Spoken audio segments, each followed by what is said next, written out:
पिछले वीडियो में हम लोगों ने पढ़ा कि एक इक्विवेलेंस रिलेशन क्या होता है।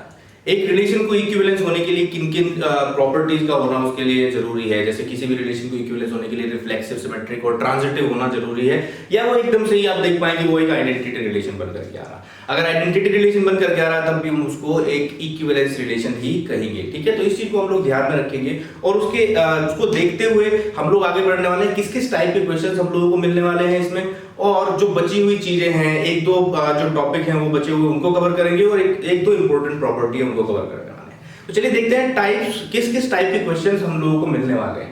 सबसे पहले टाइप आप लोगों को कोई एक सेट दिया हुआ होगा और उस पे बेस्ड एक कोई रिलेशन दिया हुआ होगा और आपसे पूछेगा बताइए ये एक इक्विवेलेंस रिलेशन है या नहीं, रिफ्लेक्सिव है या नहीं, या सिमेट्रिक है या नहीं, ट्रांजिटिव है नहीं। इस तरीके का आपको क्वेश्चन मिल सकता है, तो उसको हम लोग देखेंगे। अब हम इसको चेक कैसे करते हैं, मैंने आप लोगों को जैसा पिछले वीडियो में बताया भी बच्चों कि रिफ्लेक्सिव सबसे पहले हम लोग चेक करेंगे कि ये एक रिफ्लेक्सिव रिलेशन है या नहीं। रिफ्लेक्सिव रिलेशन होने के लिए मैंने क्या बताया आप लोगों को कि हर एक जो इनपुट होगा उस पे सेम टू सेम आउटपुट आना चाहिए, हर एक पे बोला मैंने। तो जैसे यहाँ पर 1, 2 और 3 दिया हुआ है तो इनकी अपनी अपनी image same to same image आनी होनी चाहिए। जैसे 1,1 जरूर होना चाहिए, 2,2 भी होना चाहिए और 3,3 भी उसके अंदर में से जो आपको रिलेशन दिया हुआ उसके अंदर में होना चाहिए। तो हमने पाया कि 1,1 भी है, 2,2 भी है और 3,3 भी है। तो ये एक अभी तक रिफ्लेक्सिव रिलेशन है, हमने रिफ्लेक्सिविटी चेक की इसकी। ठीक है, अब हम लोग देखते हैं सिमेट्रिसिटी, जो सिमेट्रिक है या नहीं। तो सिमेट्रिक के लिए बच्चों आप लोगों को बताया कि अगर A, B बिलोंग कर रहा है R को, अगर A, B बिलोंग कर रहा है R को, तो इसको सिमेट्रिक होने के लिए definitely there will be B, A। ठीक है, ये ध्यान रखना है। अगर A, B और B, A दोनों वहां पर हैं तो ऐसे रिलेशन को हम लोग सिमेट्रिक रिलेशन बोलते हैं। तो हमने चेक किया बच्चों इसको कि ये सिमेट्रिक रिलेशन है या नहीं। तो देखा हमने कि A, B है वहां पर 1,2, तो क्या 2,1 भी है? हाँ, 2,1 भी है। अगर कोई और ऐसा एलिमेंट होता, मान लीजिए इसमें 1,3 दिया हुआ होता, सपोज कीजिए थोड़ी देर के लिए ऐसा 1,3 दिया हुआ है, तो इसको सिमेट्रिक होने के लिए 3,1 की और जरूरत हम लोगों को पड़ने वाली थी। ठीक है, अगर ये नहीं दिया हुआ है तो ये सिमेट्रिक भी है। अब बात आती है ट्रांजिटिव रिलेशन की। देखिए ट्रांजिटिव रिलेशन मैंने आप लोगों को बताया था बच्चों कि अगर A रिलेट कर रहा है B से और फर्दर B रिलेट कर रहा है C से, तो ट्रांजिटिव होने के लिए A C से रिलेट करना चाहिए। ऐसी सिचुएशन यहाँ पर बन करके आनी चाहिए। अब हम लोग चेक करेंगे कि ऐसा कुछ बन करके आ रहा है क्या। A रिलेट कर रहा है B से, B रिलेट कर रहा है। देखिए यहाँ पर क्या आपको नजर आ रहा है कि 1 रिलेटिव विद 2, 1 से रिलेट कर रहा है। अभी फर्दर देखिए, या तो हम इसको इस तरीके से समझ सकते हैं कि 1,1 वहां पर है, या हम कह सकते हैं कि जो 2 है वो फर्दर किसी और एलिमेंट से रिलेट नहीं कर रहा है, डिफरेंट एलिमेंट से कहीं रिलेट नहीं कर रहा है, तो हम इसको कॉन्ट्रडिक्शन से भी कह सकते हैं कि ये एक ट्रांजिटिव रिलेशन है। तो अब ये रिलेशन एक रिफ्लेक्सिव रिलेशन है, सिमेट्रिक रिलेशन है और ट्रांजिटिव रिलेशन भी है। तो ऐसी सिचुएशन में हम लोग कहेंगे कि ये एक इक्विवेलेंस रिलेशन है।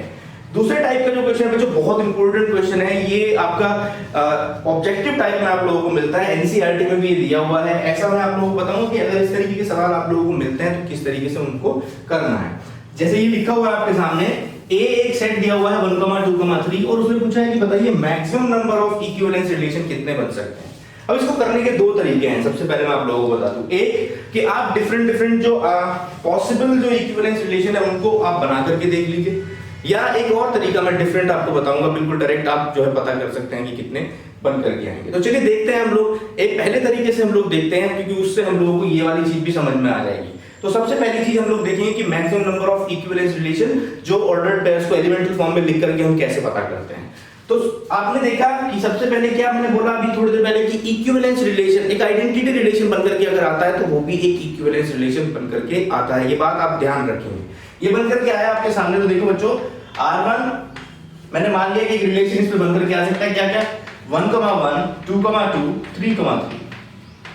अगर ये रिलेशन बनकर के आया तो ये आइडेंटिटी रिलेशन है, ये आपका एक इक्विवेलेंस रिलेशन होगा। इसमें आपकी जो है रिफ्लेक्सिविटी, सिमेट्रिसिटी और ट्रांजिटिविटी कॉन्ट्रडिक्शन से आप लोग जो है कह सकते हैं कि वो सिमेट्रिक भी है और ट्रांजिटिव भी है। नेक्स्ट हम बात करेंगे कि अगर ये चीज आ जाती है तो इसके अलावा क्या होता है। एक बच्चों जो कंप्लीट सेट बनकर के आता है, कंप्लीट आपका कार्टेशियन प्रोडक्ट जो बनकर के आता है, अगर वही एक रिलेशन, मैंने जैसा बोला आपको यूनिवर्सल रिलेशन अगर आ जाए, कहने का मतलब ये है कि अगर यूनिवर्सल रिलेशन आ जाए तो वो पक्का जो है इक्विवेलेंस रिलेशन बनकर के ही आने वाला है। जैसे इस पे आप लोग जानते हैं कि जो यूनिवर्सल रिलेशन बनकर यूनिवर्सल रिलेशन जो बनकर के आएगा वो क्या है? 1,1, 2,2, 3,3, 1,2, 2,1, 3,1,3, 3,1, 2,3 और 3,2। ऐसा आपके सामने रिलेशन बन करके आता है, तब भी ये एक इक्विवेलेंस रिलेशन बन करके आता है। तो दो तो सबसे पहले आपने पता ही कर लिया कि एक आइडेंटिटी रिलेशन और एक आपका जो यूनिवर्सल रिलेशन बन करके आ रहा है। अब इसके अलावा क्या क्या हो सकता है, अब आप इसमें देखना शुरू करेंगे कि कैसे कैसे चीजें हो सकती हैं। जैसा मैंने अभी आपको बताया कि इक्विवेलेंस रिलेशन है या नहीं, उसमें कैसे चेक किया आपने, रिफ्लेक्सिव होना चाहिए। सबसे पहली चीज ये रिफ्लेक्सिव होना चाहिए। रिफ्लेक्सिव बनाने के लिए सबसे पहले 3 ऑर्डर्ड पेयर तो पक्का आपके सामने होने ही चाहिए, 1,1, 2,2, 3,3। अब मैं देखिए बच्चों ये ध्यान रखिएगा, जो सिमेट्रिक और जो ऑर्डर्ड पेयर्स बन करके आ रहे हैं उनको अगर मैं सिंगल करके भी लूंगा ना, वो तब भी इन तीनों चीजों को सेटिस्फाई करेंगे। वो रिफ्लेक्सिव भी होंगे, सिमेट्रिक भी होंगे और ट्रांजिटिव बन करके आएंगे। सिंगल अगर मैं ऐड करूंगा, जो सिंगल कहने को मतलब सिंगल पेयर, इसका ये वाला जो सिमेट्रिक बना रहा है इसको ऐड करें, फिर इसको ऐड करें और इसको ऐड करें। अगर आपने ऐसा किया तब भी एक ये इक्विवेलेंस रिलेशन बन करके आएगा। तो पहला आपका जो रिलेशन बन करके आ सकता है इक्विवेलेंस, वो क्या बन करके आएगा, 1,2, 2,1 और फिर इसके साथ में ये तीनों के तीनों और 1,3, 3,1 और फिर आपके सामने क्या आ जाएगा, ये तीनों के तीनों और 2,3 और 3,2।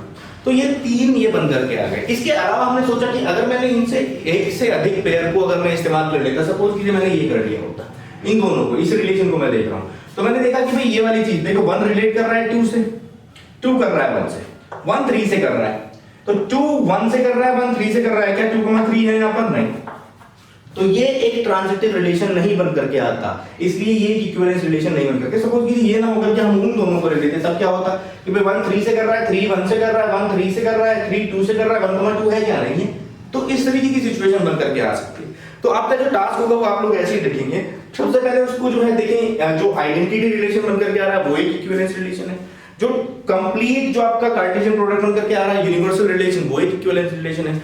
उसके अलावा हम लोग उसमें जो सिमेट्रिक पेयर जो बन करके आ रहे होंगे उनको एक एक करके ऐड करते चलेंगे। 2 नहीं करेंगे, 2 अगर आपने ऐड कर दिए तो वो गड़बड़ हो जाएगा।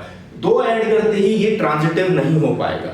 ऐसे चेक करना सारे के सारे ऑर्डर्ड पेयर्स को लिख करके ये थोड़ा मुश्किल होता है, ठीक है। इसके अलावा इसको मैंने जो बताया, मैंने आपको बताया कि इसको मेरा बताने का जो वजह है वो ये है कि मैं इस तरीके के क्वेश्चंस आपसे आपको बताना चाहता हूं। तो ये उसने बोला कि maximum number of relations, equivalence relations, मैं इसमें जो है थोड़ा सा वो कर देता हूं, maximum number of equivalence relation containing N ordered pair, containing N ordered pair, given ordered pair है। जैसे उसने बोला कि R is a relation on 1,2,3, R एक रिलेशन है 1,2,3 पे। हम लोगों को पता करना है कि कितने नंबर ऑफ इक्विवेलेंस रिलेशन बन सकते हैं जिनमें 1,2 अवेलेबल हो, जिनमें 1,2 एज एन एलिमेंट रहो।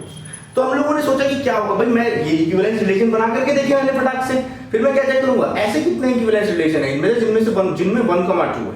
तो आपने देखा कि इस वाले में 1,2 है, इस वाले में 1,2 है। इसके अलावा कोई से भी जो आपकी इक्विवेलेंस रिलेशन बन करके आ रहे होंगे उसमें किसी में भी 1,2 नहीं बन करके आ रहा होगा। तो ऐसा आप लोगों को खुद से बनाना होगा। ये खुद से आप लोगों को एक एक करके आप देख सकते हैं उसको। ज्यादा बड़ा सेट आप लोगों को नहीं मिलने वाला है बोर्ड्स के पॉइंट ऑफ व्यू से, मैं आप लोगों को बता रहा हूँ। ऐसा आप जो है परेशान ना हो कि इतने सारे आप जो है ये बना करके देखेंगे। बहुत छोटा सा आपको दिया हुआ होगा सेट, उसी पे आप लोग ये करेंगे इसको। चलिए मैं देखता हूं कि अगर इससे बड़ा सेट दिया हुआ मुझसे पूछा जाए कि maximum number of relation, equivalence relation कितने बन सकते हैं और आप डायरेक्टली बताना चाह रहे हो कि यार कितने बन करके आएंगे। तो बच्चों हालांकि ये बहुत थोड़ा सा आगे की चीज है, लेकिन मैं आप लोगों को बताया था क्वेश्चन करने के काम में आ जाएगी। तो अभी हम लोगों ने देखा कि equivalence, maximum number of equivalence relation हम लोग जो है सारे ऑर्डर्ड पेयर्स को इस तरीके से लिख करके ये पता कर सकते हैं। अब हम लोग डायरेक्टली वो पता करने की कोशिश करते हैं। तो उसमें एक इंपॉर्टेंट प्रॉपर्टी का, जो इक्विवेलेंस रिलेशन की जो इंपॉर्टेंट प्रॉपर्टी है उससे मैं आप लोगों को बताना चाहता हूं कि अगर कोई भी सेट दिया हुआ है और उसके ऊपर हम जितने भी रिलेशन बना सकते हैं, अगर हमने इक्विवेलेंस रिलेशन हमें देखना है तो उतने ही नंबर ऑफ इक्विवेलेंस रिलेशन बनकर के आ सकते हैं जितने नंबर ऑफ डिसजॉइंट सेट्स बनकर के आ सकते हैं उस पर्टिकुलर जो भी आपको सेट दिया हो जिस पर आपको वो रिलेशन बनाना है। एग्जांपल से मैं आप लोगों को समझाऊंगा, ये बात आपके सर के ऊपर से इस तरीके से लिखी हो। तो सपोज ये मैं एक सेट ले लेता हूं A 1,2 और या एक दो और, जैसे एक एनसीईआरटी में दिया हुआ है 1,2,3, ए से बड़ा भी 6 सेट ले लेते हैं हम लोग 1 2 3 4। बच्चों जैसा मैंने आप लोगों को बताया कि कार्डिनल नंबर आप लोगों को बहुत बड़ा नहीं दिया जाएगा, लेकिन जो तरीका मैं आप लोगों को बता रहा हूँ आप जो है 10-20 तक तो आराम से पता कर सकते हैं कि कितने नंबर ऑफ इक्विवेलेंस रिलेशन बनाएंगे हम, और बार बार मुझे ये सब चीजें बना करके देखनी नहीं पड़ेगी। तो जैसा मैंने बोला आपको कि जितने भी हम लोग इसके पार्टीशन कर सकते हैं वो भी किस तरीके के डिसजॉइंट पार्टीशंस, उतने ही नंबर ऑफ इक्विवेलेंस रिलेशन बन करके आएंगे। अब वो जो चीज है ये पता करना बच्चों, देखो मैं दो तरीके बताता हूं आपको। एक पहला तरीका है बेल नंबर से हम लोग पता करते हैं। बेल नंबर आप आगे जाकर के पढ़ने वाले हो, कोई भी सेट दिया हुआ है ए, उसके n एलिमेंट्स हैं, उन n एलिमेंट्स को कितने हम पार्टीशन कर सकते हैं, डिसजॉइंट पार्टीशन को इससे पता कर सकते हैं हम लोग। और ये बहुत आसान है, पहले मैं आप लोगों को बता दूं। ऐसे में एक जिस तरीके से हम लोगों ने पास्कल्स ट्रायंगल पढ़ा था बाइनोमियल एक्सपेंशन के अंदर में, उसी तरीके से अगर मुझे बेल नंबर पता करना है तो बेल ट्रायंगल होती है एक चीज, तो बेल ट्रायंगल से हम लोग को बेल नंबर पता कर सकते हैं। ये बेल ट्रायंगल बनाना भी वैसा सही है जिस तरीके से हम लोगों ने पास्कल्स ट्रायंगल बनाया था, सिंपल बिल्कुल एकदम, ठीक है। तो उसको देखेंगे हम लोग किसने पार्टीशन हो सकते हैं, फिर मैं आपको बेसिक आइडिया दूंगा उसका कि हाँ भाई ऐसे ऐसे पार्टीशन बनकर क्या है। तो चलिए बेल नंबर देखते हैं सबसे पहले।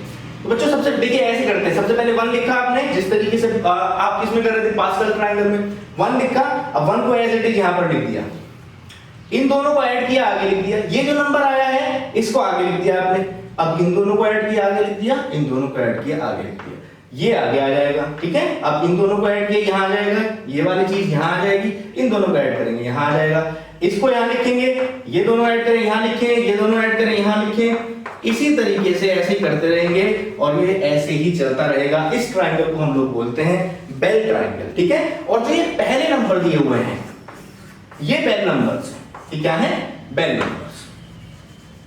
ये बेल नंबर हम लोगों को बताएंगे कि अगर एक सेट के अंदर में एक भी एलिमेंट नहीं है तो उसका एक ही पार्टीशन, बिल्कुल एकदम, तो फाई है तो फाई एक आ जाएगा। अगर एक एलिमेंट है तभी भी उसका भी एक ही बनकर के आ सकता है, 1 दे दिया मान लीजिए तो 1 प्लस हुई। अगर उसके अंदर में 2 एलिमेंट है तो 2 पार्टीशन हो सकते हैं। देखिए पार्टीशन को समझने की कोशिश करिएगा कैसे, जैसे वो दिया हुआ 1 2, तो हो सकता है मैं एक एक कर दूं डिसजॉइंट पार्टीशन, देखिए ऐसे ये हो सकता है, या हो सकता है मैं कितने कर दूं, दोनों को इकट्ठा कर दूं, ऐसी चीज हो सकती है। इसका मतलब क्या है साहब, इसको भी समझने की कोशिश करेंगे हम लोग। मतलब क्या है इसका, मतलब है जैसे 1 है तो 1 से ही रिलेट कर सकता है केवल, जैसे ये 2 है तो 2 केवल 2 से ही रिलेट कर सकता है। अब इनको किया मैंने 1 से कर सकता है, 2 से कर सकता है, 1 2 से कर सकता है और 2 1 से भी रिलेट कर सकता है। इस तरीके का पार्टीशन हम लोगों ने किया, ठीक है। इस तरीके से पार्टीशन हम लोग देख रहे हैं कितने पार्टीशन बन करके आ सकते हैं। तो जितने भी ये पार्टीशन बन करके आएंगे उतने ही नंबर ऑफ इक्विवेलेंस रिलेशन बच्चे बन करके हमारे सामने आ रहे हैं। जैसे 3 के लिए देखा, 3 के लिए कितना है 5, बेल नंबर 5 है तो भाई इतने जितने पार्टीशन हो सकते हैं उतने ही इक्विवेलेंस रिलेशन, 3 अगर एलिमेंट है तो 5 इक्विवेलेंस रिलेशन बन सकते हैं मैक्सिमम। साहब हम देखते हैं जरा कैसे, कितने हम पार्टीशन कैसे कर रहे हैं। बच्चा मैंने बोला आपसे एक एक हो सकता है, इसके अलावा अगर आपको 3 को करना है तो हो सकता है एक में एक रख दें आप और दूसरे में 2 कर दें, तो वो क्या हो सकता है साहब, ऐसा हो सकता है देखो 1 हो जाए और 2,3 इकट्ठा हो जाए। इसको समझ रहे हैं आप, 1 1 से रिलेट करेगा केवल और केवल, 2 2 से कर सकता है, 2 3 से कर सकता है, 3 3 से कर सकता है, 3 2 से कर सकता है। आप समझ रहे होंगे। या दूसरी चीज क्या हो सकती है बच्चों, इसको छोटा मैं अलग इसको बना देता हूं, ऐसी ग्रुपिंग को समझ जाना साहब। फिर क्या हो सकता है बच्चों कि मैंने 2 को अलग कर दिया, 2 केवल 2 से कर सकता है, 1 1 से कर सकता है, 3 से कर सकता है, 3 1 से कर सकता है और 3 3 से कर सकता है। सिंपल बात है एकदम। इसी तरीके से बच्चों 3, तो ये ग्रुप बनकर के आ गया 1 और 2 का, और हो सकता है तीनों के तीनों हो जाए, तीनों के तीनों में क्या है 1 2 3। इसका मतलब क्या है बच्चों, 1 1 से कर सकता है, 2 2 से कर सकता है, 3 3 से करता है, 1 2 से कर सकता है, 1 3 से कर सकता है, 2 3 से कर सकता है, 2 1 से कर सकता है, सब ये ठीक है। ऐसे पार्टी कितने मैंने कहा, ऐसे तो 5 पार्टीशन आ रहे हैं। देखिए कहां 5 कैसे आ रहे हैं, एक तो ये बन करके आ रहा है केवल, दूसरा यहां पर कितने बन करके आएंगे 3, यहां कितने बन करके आएंगे केवल 1, तो कितने हो गए 5 ऐसे पार्टीशन बन करके आएंगे। इसका मतलब 5 ही maximum number of equivalence relation बन करके आएंगे। सपोज कीजिए 4 होते तब कैसे बनके जाते 15 आएंगे भाई, 15 equivalence number, maximum number of equivalence relation आ सकते हैं 15, ठीक है। इस तरीके से देखते हैं। ये नहीं समझ में आता, चलो बेल नंबर की तरह बेल नंबर बता दिया मैंने, तो बस ऐसे ही बेल नंबर में ऑब्जेक्टिव क्वेश्चन को करने के लिए आप लोगों को बताया है। अगर इस चीज को भी और आपको समझना है तो मैं एक जो ग्रुपिंग है, ग्रुपिंग से आप लोगों को समझा सकता हूं कि कैसे पता कर सकते हैं। बच्चों कॉम्प्लिकेट नहीं करना चाहता हूं मैं, आपकी जो है इसको क्लैरिटी देना चाह रहा हूं कि डायरेक्ट जो है आपने जो फॉर्मूला बनाया है उसको एक्चुअल में आया कहां से। तो देखिए जरा क्या है, मान लीजिए आप लोगों को ऐसे दिया है 3 दे दिए 1 2 3 या 4 दे दिए, मैं 2 चीजों पे समझाऊंगा 1 2 3 4 पे, और आप लोग पार्टीशन करना चाहते हो बेटे, हम लोग ग्रुपिंग से, जो परम्यूटेशन कॉम्बिनेशन में ग्रुपिंग होती है उससे हम लोग इस चीज को समझने की कोशिश करेंगे। क्या करेंगे कि भैया ग्रुप करने हैं हमें, 3 हमारे पास में टोटल एलिमेंट है, इसको हम कितने तरीके से ग्रुप कर सकते हैं। या तो मैं कर सकता हूं 3 को अलग अलग एक एक बना दूं जैसा मैंने बच्चों वहां पर किया है, या मैं ऐसा कर दूं एक में एक और एक में 2, या ऐसा कर दूं तीनों एक में। समझ में आ रही बात? 4 है मान लो, तो 4 से कैसे ग्रुप कर सकते हैं हम लोग बच्चों, देखो हो सकता है मैं एक कर दूं 1 1 1 1, या हो सकता है 2 में 1 कर दूं और 1 में 2, या ऐसे कर दूं कि भाई 2 और 2 हो जाए, या ऐसे हो जाए 1 और 3 हो जाए, या हो सकता है बच्चों कि 4 के 4 इकट्ठे कर दो। तो इस तरीके से ग्रुपिंग आप लोगों को नजर आ सकती है। अब ग्रुपिंग में नंबर पता करना कैसे होता है उसका ग्रुप का आपको पता होगा, फॉर्मूला जान रहे होंगे आप। कितने टोटल एलिमेंट है 3, जितने भी टोटल एलिमेंट है उतना फैक्टोरियल, जितने जितने भी ग्रुप किए हैं और जितने किए हैं वो ध्यान से देखो, जैसे 1 है 1 फैक्टोरियल 1 फैक्टोरियल 1 फैक्टोरियल हो गए। अब जितना भी आपके सामने ही बच्चों देखो ये जो नंबर्स हैं इनमें आइडेंटिकल कितने आ रहे हैं, जैसे 1 1 1 आइडेंटिकल है, तीनों में एक एक है, जितने भी आइडेंटिकल हैं उतने ही फैक्टोरियल से हम लोग डिवाइड कर देंगे, तो कितना आ जाएगा 1। समझ रहे हैं बात को? अब आगे चलिए दूसरे वाले में देखते हैं, या तो ये होगा या ये होगा। देखिए ये इसमें क्या होगा कि भाई टोटल कितने 3 फैक्टोरियल, अब एक कितने का बन रहा है 1 का, और एक कितने का बन रहा है 2 का। आप लोगों ने देखा इन दोनों में से तो कोई सा आइडेंटिकल नहीं बेटा, देखो फैक्टोरियल अलग अलग बना दिए लेकिन दोनों का मतलब एक ही है, थोड़ी समझ जाना बात को। तो ये कितने बन सकते हैं बच्चों, देखो 3/2 फैक्टोरियल आइडेंटिकल नहीं है तो इसलिए ये वाली चीज से डिवाइड नहीं किया है, तो कितना आ जाएगा 3 आ जाएगा बच्चों। इसी तरीके से 3 फैक्टोरियल और 3 का जो ग्रुप किया 3 फैक्टोरियल कितने हो गए 1, तो टोटल कितने हो गए 5। समझ रहे बात आप? तो ये टोटल ग्रुपिंग देखिए भाई हमने कितने बनकर के आ सकते हैं। अब हम आगे बढ़े कि साहब कितना 4 वाले में देखते हैं। तो सबसे पहले देखा मैंने कि भैया एक एक के कितने बन सकते हैं, बच्चों वो हटा रहा हूं मैं ताकि थोड़ी जगह मिल जाए। आप समझते होंगे इसको कि 5 आ जाएंगे। अब यहां आइए एक एक के कितने बन सकते हैं साहब, एक एक का देखा 4 फैक्टोरियल टोटल कितने सबको 4, आप जानेंगे कि 4 1 1 फैक्टोरियल 1 फैक्टोरियल 1 फैक्टोरियल 1 ऐसा आएगा। फैक्टोरियल 1 का पावर 4 कितना आइडेंटिकल हो 4 फैक्टोरियल से डिवाइड कर दो, हटाओ कितना आ गया 1, नोट कर लिया साहब। दूसरा 1 1 2 कितने हैं टोटल एलिमेंट्स 4, अब इससे डिवाइड करो 1 फैक्टोरियल 2 फैक्टोरियल कितने आइडेंटिकल बच्चों 2, तो 2 फैक्टोरियल से और डिवाइड कर दो, कितने आ गए ये आ जाएंगे आपके 6। ठीक है, और ये कितना आ जाएगा बच्चों, मान लो ये वाले मानते हैं 2 फैक्टोरियल तो कितना आ जाएगा भाई टोटल 4 फैक्टोरियल, कितने कितने का ग्रुप है 2 2 का 2 फैक्टोरियल और कितने आइडेंटिकल हो गए 2, इतने ही फैक्टोरियल से और डिवाइड कर देंगे, ये कितना आ जाएगा इसको और डिवाइड कर दो 3। समझ रहे बात आप? अब यहां आ जाए 1 और 3 सब 4 फैक्टोरियल और यहां कितना 1 फैक्टोरियल 3 फैक्टोरियल है ना, 1 फैक्टोरियल 3 फैक्टोरियल हो गया, आइडेंटिकल तो कोई है नहीं तो यही आ जाएगा 4। समझ रहे बात? और ऐसे ही 4 वाला 4 फैक्टोरियल और टोटली 4 फैक्टोरियल, बात खत्म। कितना आया अब टोटल काउंट करते हैं भाई 1 4 5 और 3 8 और 6 14 और 1 15, इतने तरीके से ग्रुप कर सकते हैं। ग्रुपिंग का थोड़ा सा आइडिया दे देता हूं मैं आप लोगों को, कैसी ग्रुपिंग हो रही होगी 4 वाले में।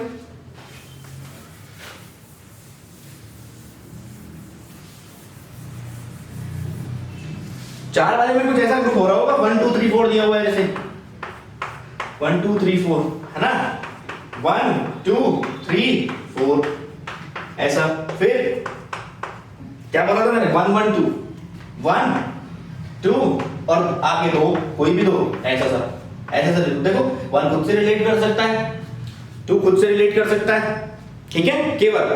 अब 3 खुद से कर सकता है, 3 4 से कर सकता है, 4 3 से कर सकता है, 4 4 से कर सकता है। इस तरीके से हम लोग समझ रहे होंगे, लेकिन जो मैंने अलग अलग लिए हैं वो अपने अलावा किसी और से रिलेट नहीं करेंगे। ये है ग्रुपिंग का फंडा कि क्यों मैं ये कह रहा हूं कि जितने भी ऐसे डिसजॉइंट ग्रुप बन सकते हैं उतने ही नंबर ऑफ इक्विवेलेंस रिलेशन बन सकते हैं। गारंटी के साथ मैं बोल रहा हूं जितने भी मैं ग्रुप बना करके आपके सामने दूंगा वो सभी के सभी इक्विवेलेंस रिलेशन फॉर्म करके आएंगे, ठीक है, मतलब फॉर्म करेंगे, सॉरी, ठीक है। तो बच्चों डायरेक्ट पता करना, अगर n नंबर बन करके आ रहा है तो आप बस ये देख लो, अगर आपको ये पता करना है कि n है तो भैया बेल नंबर पता कर लो किसका, बी के प्लस, यही चीज, ठीक है। आप यहां से देख लो n नंबर ऑफ एलिमेंट है उसके, सॉरी बी के प्लस में बी के पता कर लो, बी के या बी एन, जो भी आप समझे, फॉर्मूला होता है उसका, उस वजह से मैंने रिकर्सिव फॉर्मूला बोलता है इसको, उससे इस वजह से थोड़ा सा कंफ्यूजन में आ गया, ठीक है। तो ये समझ गए होंगे आप लोग कि कैसे डायरेक्टली भी पता कर सकते हैं ना। आपका जो है मेरे ख्याल से काफी चीज यहाँ पर क्लियर हो गई होगी, 4 आ जाए 5 आ जाए, उसमें बनाते बनाते पगला जाते हैं हम लोग, ठीक है।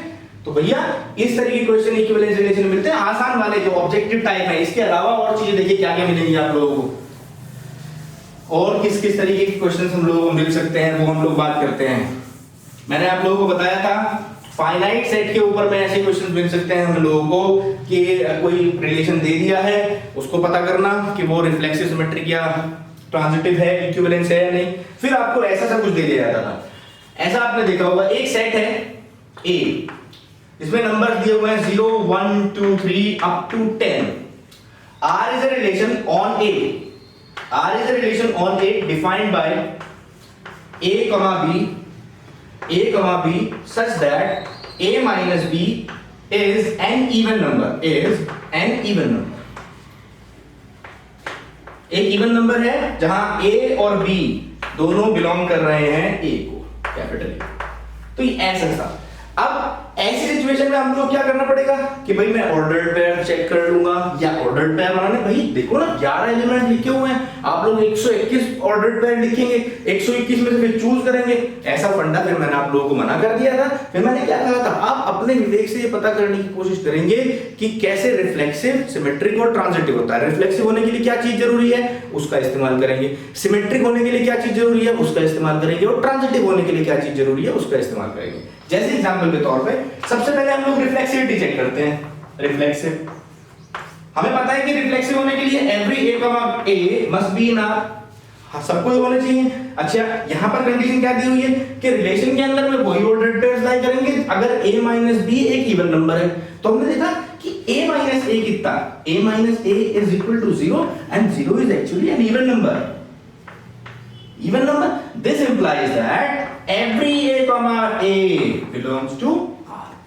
बात समझ में आई, बात समझ में आ गई आप लोगों को कि इस तरीके से ये हर एक a comma a, जैसे आप 0,0 देख लो, 1,1 देख लो, 2,2 देख लो, 3,3 देख लो, सबके सब का डिफरेंस 0 आने वाला है, मतलब इवन नंबर आएगा। और अगर इवन नंबर आएगा तो पक्का वो तो रिलेशन के अंदर में ही होंगे। फिर दूसरी चीज सिमेट्रिसिटी, आप लोगों को सिमेट्रिक बताया मैंने कि सिमेट्रिक में क्या करते थे कि भाई हम लोगों को पता है सिमेट्रिक तभी हो सकता है कि अगर a कॉमा b बिलोंग कर रहा है तो b कॉमा a होना चाहिए। अच्छा साहब, हमने देखा कि अगर a कॉमा b इसको बिलोंग कर रहा होगा तो पक्का पक्का इसका जो डिफरेंस है वो इवन नंबर आ रहा होगा। अब मैं माइनस से अगर इसको डिवाइड कर दूं कंप्लीटली या मल्टीप्लाई कर दूं तो क्या आ जाएगा भाई, b minus a minus 2n आ जाएगा। -2n आ गया, आपके सामने कोई इवन नंबर 4 6 8, आपने -1 से डिवाइड कर दिया सबको, है तो अभी भी इवन इंटीजर है। बात समझ में आ रही है? तो इवन नंबर आ गया तो अभी भी तो ये लाई करने वाला है ना, इन दोनों का डिफरेंस भी इवन नंबर है। तो this implies that b, a will be in R। तो अगर a, b कर रहा है, b, a कर रहा है तो पक्का पक्का सिमेट्रिक। अब ट्रांजिटिविटी चेक कर देते हैं हम लोग बच्चों। ट्रांजिटिव का केस क्या था भाई कि अगर a रिलेट कर रहा है b से, b फर्दर रिलेट कर रहा है c से, तो a, c भी होना चाहिए ट्रांजिटिव होने के लिए। तो हमने देखा कि that a, b belongs to R, a, b belongs to R, ठीक है। अच्छा, इससे क्या कह सकते हैं हम, a माइनस b बराबर होना चाहिए 2m। पक्का समझ आया आपको? m कोई भी नंबर है, कोई भी आप जो है इंटीजर कह रहे हैं, b, c belongs to R, b minus c is equal to 2n। यहां पर n भी मैंने कोई भी एक इंटीजर दे रखा है, तो इसको मैंने कह दिया कि ये वाली जो इक्वेशन है वो x है और ये वाली जो है वो y है। अगर मैं x को और y को ऐड कर दूं तो क्या आएगा बच्चों, a minus c is equal to 2m plus n। ये क्या है, अगर 2 उसका एक फैक्टर है पक्का पक्का इवन नंबर ही होगा, मतलब ये भी एक इवन नंबर आएगा a माइनस c को हम क्या कहेंगे, a, c भी भाई उसके अंदर मिला करने वाला है। ये तरीका है। अगर आप ऑर्डर्ड पेयर बनाने बैठ गए इतने सारे तो फिर तो दिक्कत में आना है, ठीक है। तो यही तरीका मैंने आप लोगों को बताया था कि जो फाइनाइट सेट हो जिसमें ज्यादा एलिमेंट्स हो या इनफाइनाइट सेट आपको दिया हुआ हो, तब ऐसी सिचुएशन में हम लोग करते क्या है हम लोग ऐसे ना करके कि भाई ऑर्डर पे छांटने लगे, ये तरीका हम फॉलो करते हैं। और एग्जांपल्स हम लोग लेते हैं बच्चों।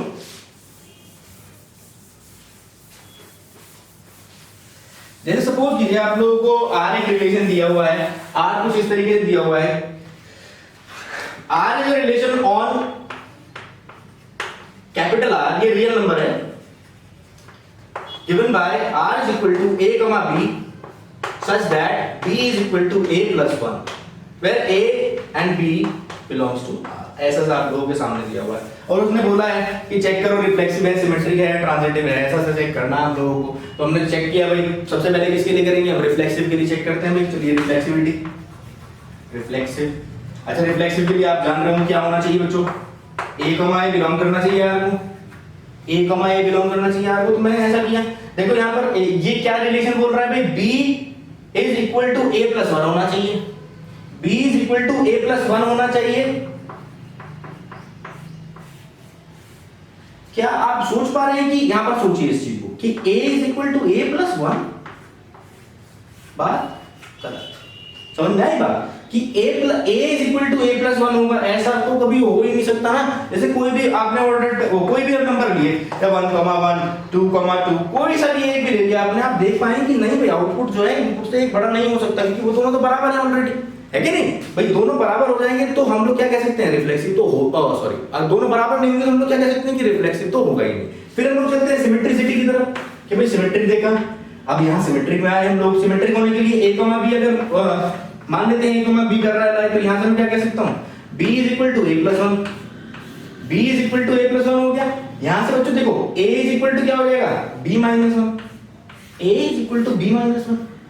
ये भी बात नहीं, देखो वो क्या कह रहा है कि आउटपुट जो है इनपुट से एक ज्यादा होना चाहिए। अगर मैंने इनको इंटरचेंज कर दिया तो क्या होगा, वो तो उससे कम होगा ना। बात समझ में आ रही है मैं कहना क्या चाह रहा हूं, वो उससे कम हो जाएगा। ध्यान ये रहे, मैंने आप लोगों को ये बताया भी था बच्चों कि जब भी आप किसी चीज को मना करें, नहीं ये रिफ्लेक्सिव नहीं है, नहीं ये सिमेट्रिक नहीं है, नहीं ये ट्रांजिटिव नहीं है, तो एग्जांपल्स की हेल्प जरूर लें और हल्का सा लिखते हैं उसके बारे में कि हाँ इस वजह से। जैसे मैंने कहा कि मान सपोज करो 1,2 आप देख पा रहे होंगे सिंपली एकदम कि b is equal to a plus 1, है कि नहीं। लेकिन अगर ये 1,2 ना होकर के 2,1 होता तो क्या ये इसको बिलोंग करता, नो। ठीक है, इसी तरीके से आपने ऑर्डर 2,3 नहीं करता, समझ रहे हैं बात को। तो ऐसे आप लोगों को लिखना है बच्चों, ओके। इसी तरीके से ट्रांजिटिविटी में आएंगे हम लोग। ट्रांजिटिव में क्या होने वाला है, माना 1,2 लाई कर रहा है, 2,3 कर रहा है, दोनों कर रहे हैं ना, सेटिस्फाई कर रहे हैं दोनों कंडीशन को। लेकिन क्या 1,3 करेगा, नहीं भाई ये b तो a से 2 ज्यादा हो गया, ठीक है, ये नहीं करेगा। तो आप ऐसे इसको लिख करके बता देंगे। मैंने ये एग्जांपल आप लोगों को इसलिए बताया क्योंकि तीनों में से कोई सी भी चीज बन करके नहीं आ रही है, तो आपको एग्जांपल्स देने होंगे, 2 3 जितने भी दे सकते हैं, ठीक है। नेक्स्ट हम लोग क्वेश्चन देखते हैं। पिछले वीडियो में भी मैंने ये क्वेश्चन किया था, मैं इस बार इसको दोबारा से कर रहा हूं आपके सामने। इस पे बेस्ड हम लोग इस तरीके के 4 क्वेश्चन करेंगे, एनसीईआरटी के ही क्वेश्चंस हैं ये, ठीक है। मान लेते हैं R is a relation on Z है, मैंने Z पे उस दिन जो लास्ट वीडियो में है उसको मैंने जो है आपको सिखाया है ऑन R। मैं R पे भी करके बताऊंगा, अभी मैं Z पे शुरुआत कर रहा हूं, ठीक है, Z की शुरुआत कर रहा हूं, ठीक है। तो चलिए देखते हैं कि और वो दिया हुआ है R जो दिया हुआ है वो कुछ इस तरीके से दिया हुआ है, a, b such that a is lesser than equal to b square where a, b belongs to z। अब मैंने देखा वही चीज बिल्कुल एकदम कि a is lesser than equal to b square है और जो है वही एलिमेंट्स लाई करेंगे जो इस कंडीशन को सेटिस्फाई कर रहे होंगे। दोनों में से कोई या तो ग्रेटर हो, लेसर हो या तो इक्वल टू हो। तो सबसे पहले रिफ्लेक्सिविटी चेक की बच्चे हमने। रिफ्लेक्सिव के लिए हमें जरूरत पड़ेगी a, तो हम लोग जानते हैं कि हर एक a जो है वो a स्क्वायर से छोटा ही होगा इंटीजर के लिए। आप कोई भी इंटीजर उठाओ, कोई भी एक इंटीजर, मतलब कोई भी क्या, a क्या कितने भी उठा लो आप, 0 1 2 3 4 पॉजिटिव में कहीं भी कहीं चले जाओ, नेगेटिव में आ जाओ, -2 -3 -4 कहीं से कहीं तक भी चले जाओ। जितने भी इंटीजर वैल्यू इंटीग्रल वैल्यूज हैं, अगर आप उनका स्क्वायर करते हैं तो उनका जो स्क्वायर आएगा वो या तो छोटा आएगा या वो बराबर आएगा। जैसे 0 और 1 के केस में तो इक्वल आ जाएगा और -1 के केस में, सॉरी -1 के केस में नहीं, 0 के और 1 के केस में तो बराबर आ जाएगा और बाकी सब में छोटा आ जाएगा वैल्यू। तो every a, will be in R, therefore this will be a reflexive relation. बात समझ में आप लोगों के आ गई होगी, पक्का? अब आगे बढ़ते हैं सिमेट्रिक। सिमेट्रिक में क्या चल रहा है मैंने आप लोगों को कि भैया अगर a, b लाई कर रहा है तो b, a होना चाहिए। चलो a, b ले लेते हैं, कोई ऐसा a, b, ये ना, ये लो 1, 2 और ये ले लिया भाई हमने, इसको देखा 2, 1 करेगा क्या भाई? 1, 2 तो कर रहा है, क्यों? क्योंकि हाँ भाई 1 2 के स्क्वायर से छोटा है, लेकिन ये कर रहा है क्या? 2 is lesser than equal to 1। नहीं, 1 का स्क्वायर तो 1 है, गलत बात। तो हर एक नहीं करने वाला है, जैसे 1, 3 नहीं करेगा साहब, बिल्कुल नहीं करने वाला है। और 0, 1, 0, 2, 0, 3 ऐसे नंबर्स अगर आप देखेंगे और फिर उसको वापस करके देखें 3, 0 नहीं बन करके आएगी बात। तो बहुत सारे ऐसे ऑर्डर्ड पेयर्स बन करके आ जाएंगे अगर a, b लाई कर रहा है, b, a नहीं करेगा। एग्जांपल्स लिख करके आप लोग ऐसे सही तरीके से इसको लिख लें। फिर हम लोग क्या चेक करेंगे?